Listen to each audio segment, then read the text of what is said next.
Welcome, ladies and gentlemen, to the Age of Empires Olympics. Opening ceremonies are already underway ahead of what promises to be an exciting day of events.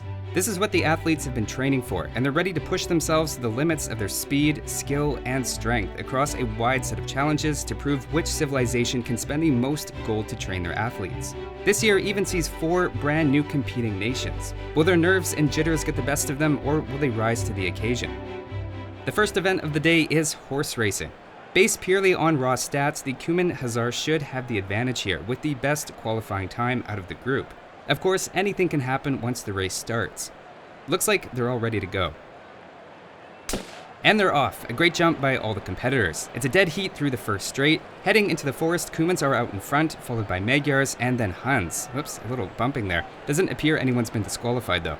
They're around the first bend and coming up to the barrels, successfully weaving through those, passing now by some spearmen, getting a couple hits on the leader of the pack and causing a bit of chaos. Coming up on the piles of wood, that seems to be no trouble for their pathing, and now we have them coming out of the forest into the final straightaway, and it's the Cumans still in the lead, followed by the Magyars and the Indian Imperial Camel bringing up the rear. Showing off that speed in the straightaway, the Cumans are your gold medal winners. Magyars pick up the silver, and Mongols should be happy with the bronze.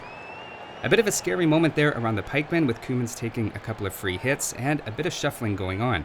Still, it's a fantastic start to today's events, and really the result I think most fans expected. Now it's time for the infantry to run the course. Eagle Warriors in lane 2 look to be the favorite statistically, but Woad Raiders in lane 1 aren't far behind. Bit of a surprise in lane 4 to see a Teutonic Knight. Not sure he realizes what sort of event he's in, and hopefully won't be too embarrassed by what looks to be a very strong group this year. Looks like the runners are about ready to get underway. Again, great start with amazingly the Teutonic Knight in the lead. Incredible, he's giving it everything he's got. Hopefully he's saving something for the end of the race and adrenaline isn't getting the best of him here. Going into the end of the first stretch, we have the Teutonic Knight in the lead with the rest of the pack falling behind. As you're probably aware, there was some controversy about the Gebetto racing in the men's division, but she's really holding her own, almost neck and neck with the Woad Raider. Way ahead of the pack, the Teutonic Knight is now fighting the 2 pikemen on the course. It looks like he's just showing off at this point, though he better be careful or he could get past. And what's this? The Eagle Warrior is passing and taking the lead. This could be the biggest throw we've ever seen in this event. The Teutonic Knight and Eagle Warrior are now neck and neck going into the last turn, but what's this? In the last straightaway, the Teutonic Knight looks to be pulling ahead and indeed does take the gold, with the Eagle Warrior grabbing silver and the Woad Raider taking bronze. Going back to the replay, it was dicey for a moment there, but an incredible performance, and the Teutonic Knight really ran his heart out. I can't believe he managed to both fight the pikemen and still win, but still a great run by the rest of the participants as well. And that sound means that it's time for the King Monk relay. It's always a matter of intense personal pride for these monarchs. Off the gun, they're neck and neck so far, and even heading into the relay, it's so close, it really could be anyone's race. It's a photo finish at the end of whose cane crossed the line first, and it looks like there's a dispute amongst themselves of who won. We'll let them argue about it and we'll check back in later. It's good timing as well, as I'm hearing we have the results on the long toss. As expected, the Tatar Trebuchet takes the gold medal, setting a new world record with 19 range. The Japanese Trebuchet and Turk Elite Cannon Galleon tied with 17 range, leading to a shootout tiebreaker. After a few volleys, it was the Turks who came out on top. That gives them the silver medal, though for all 3 civilizations, this is their first time today on the podium, and I'm sure they'll all be happy with their result.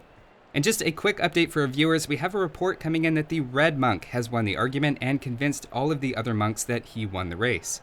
I repeat, the red team is the winner in the King to Monk relay. With some great action already today, let's take a look at the medal count. Don't forget there are plenty of events still to come though. We'll send you over now to Archery, where today's competition is getting close to wrapping up.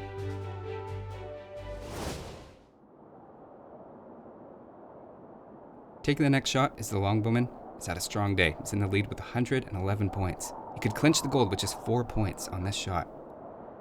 Seems to be taking wind into account. He looks ready.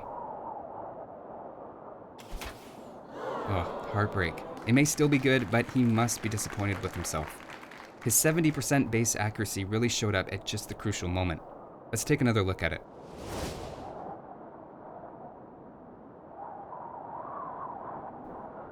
You can see he's not even close. That brings us to the Genoese crossbow's final shot, and we'll see if he can steal it. He needs 7 points to tie and 8 to win. He's gathering himself now. It's a perfect 10, amazing, really coming in clutch with his 100% accuracy on non-moving targets. Will this be the result it takes to finally get the longbowman to use a thumb ring?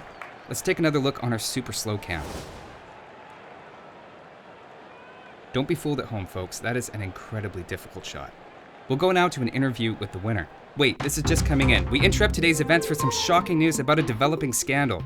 We're hearing confirmed reports that the Teutonic Knight in today's infantry race has been disqualified for testing positive for steroids. We've reached out to the Teutonic Knight's legal team, who say they categorically deny the accusations and have appealed the decision, but have no other comment at this time.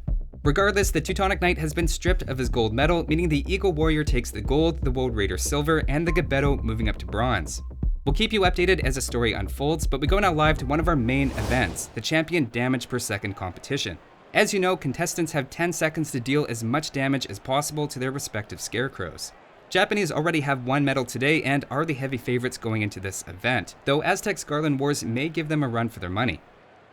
They stand set.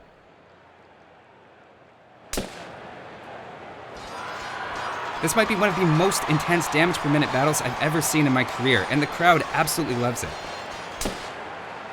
Their 10 seconds are up and the final results are in. The gold medal goes to the Japanese, though by the slimmest of margins, with Aztecs picking up silver and the Burmese getting bronze. We take you down live to the pitch to hear from the winner. That was an amazing round, Japanese champion. What was going through your mind?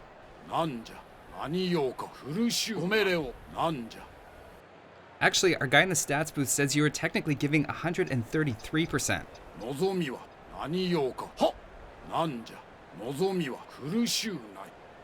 Great stuff. Congratulations on the victory as we send it now to the Duathlon. This is a new event this year and only the Bulgarians entered with a viable team. The race involves 20 miles of horseback riding through a variety of obstacles, followed by dismounting and finishing with a 10-mile sprint. It appears that this year's winner is the Yellow Conic. Just a few years ago, he was an average kid in Bulgaria, and now look at him with his family cheering him on. Just an incredible personal journey for him. That gives 3 medals to the Bulgarians from a single event, putting them in the lead for the day. Though keep in mind, a handful of events remain, and really anything can happen. Speaking of which, this just in, the Celts have won the sheep herding competition yet again. It really seems like they win it every year. Their herdable bonus is really coming in handy for them in this one, so that's a gold medal to the Celts in addition to their silver from the infantry race. I'm also hearing the next event is just about to start, and we'll send you over to the cheat code arena.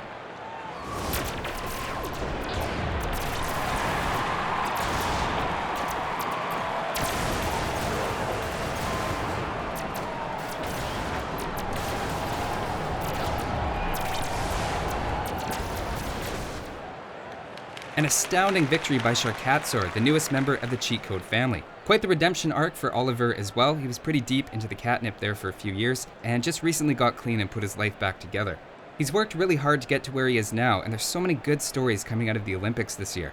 Jumping back over to a main event, again winning the most expensive unit for the 21st year in a row is the Bombard Cannon at 450 resources. Wrapping up with the final event is everyone's favorite, Jousting. It was a grueling tournament, and El Cid won gold as the strongest out of the jousting heroes, with William the Conqueror claiming the silver and Reynaud de Chatillon picking up the bronze. What an incredible finish to such an amazing day. So many civilizations had a great showing and can go home tired but proud of their performance. Congratulations to all of the competitors. Thanks for watching, and see you in 4 years.